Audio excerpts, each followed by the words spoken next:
Lychee in an antique style.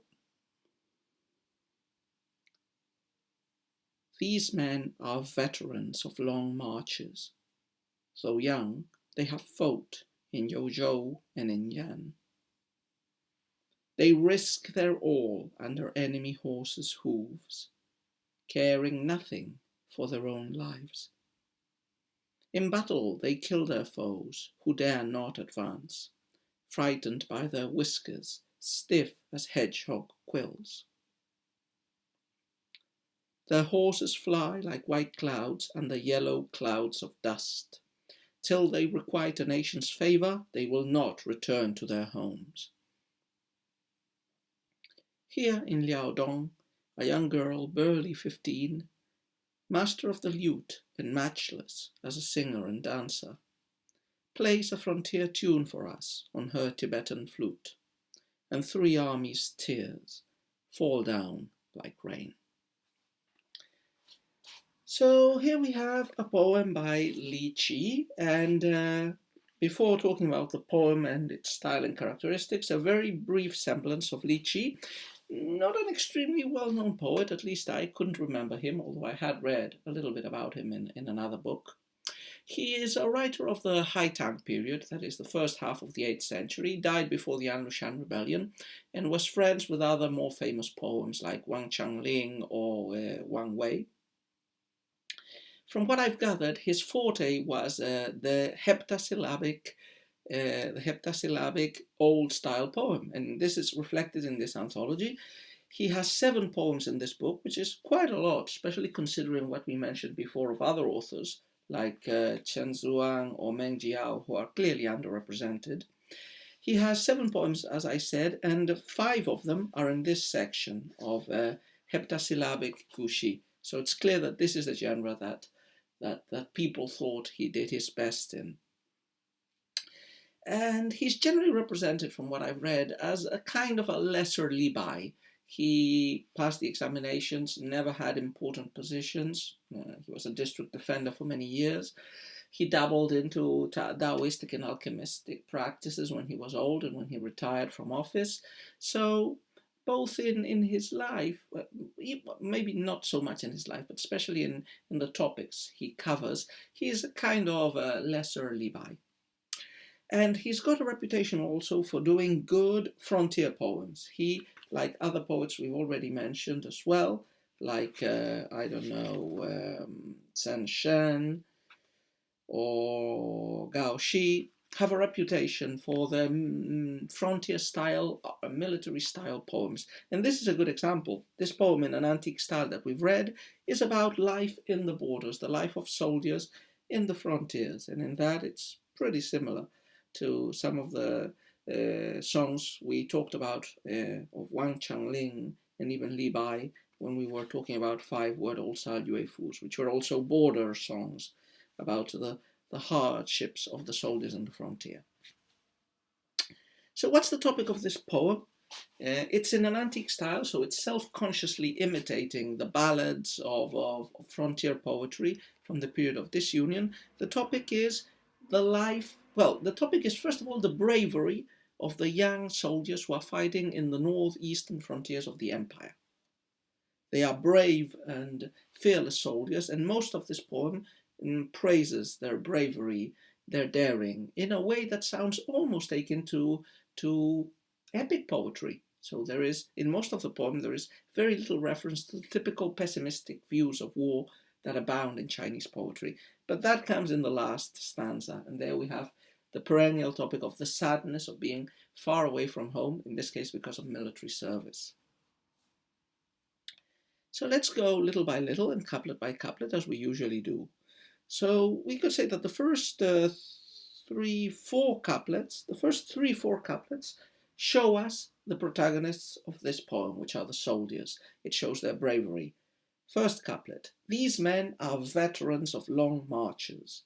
Though young, they have fought in Zhou and in Jan.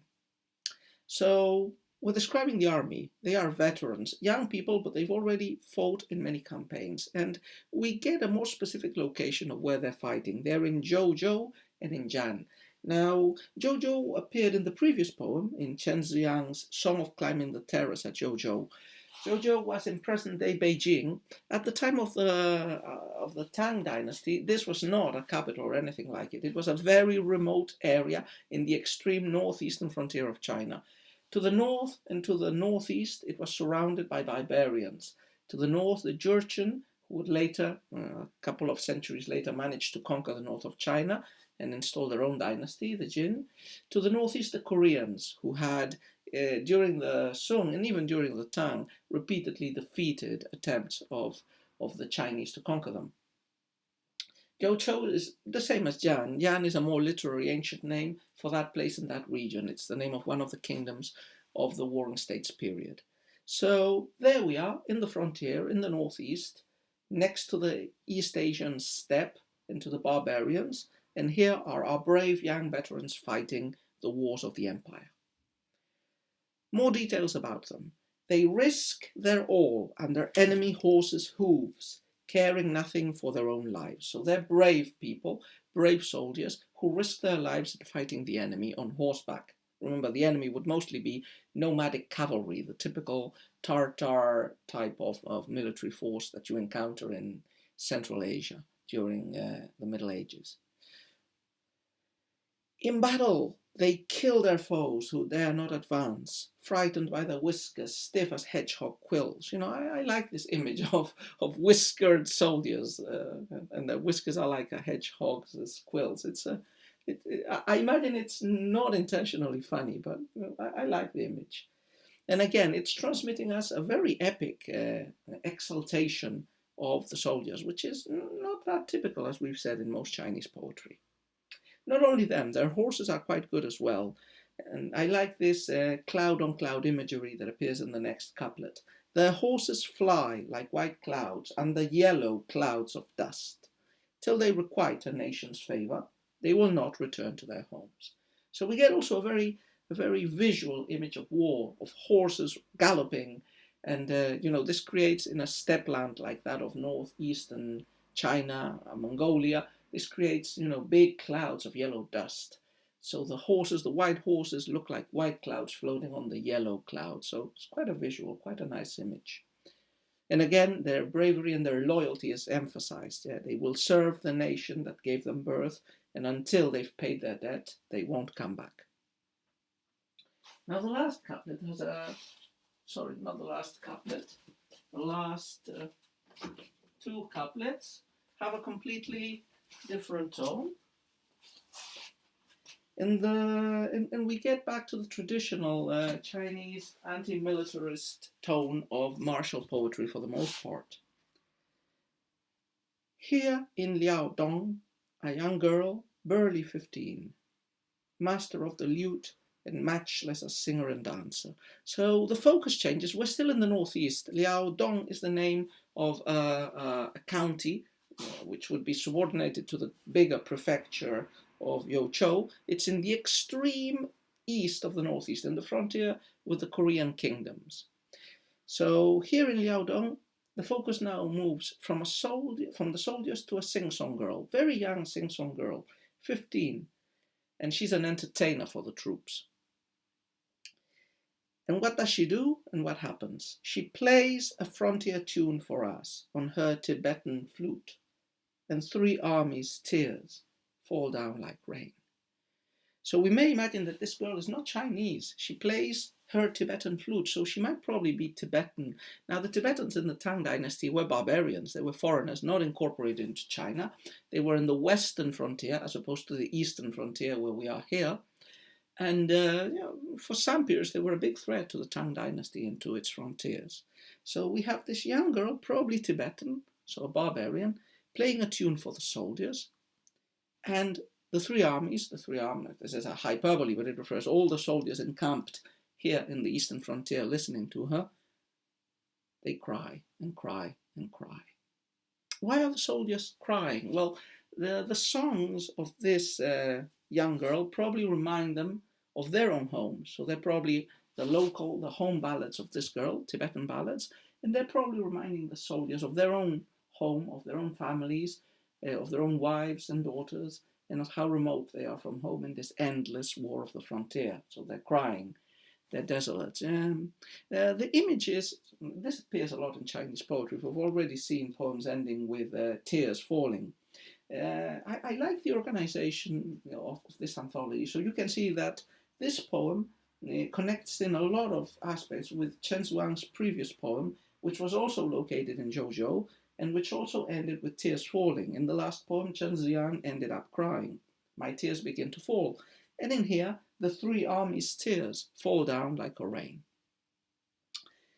And although, as I said, it's a hackneyed image, I couldn't help thinking when I was reading this of a Western and more recent reference. You've probably all seen the movie Paths of Glory by Stanley Kubrick, and which is, a criticism, a very direct and merciless criticism of the First World War and of the frivolous French officers who had no qualms in sending troops to the slaughter in massive numbers for ridiculous or minor objectives, and on being hypocritically harsh with the soldiers, with the infantrymen, while they, the officers, were in their chateaus in the rear guard.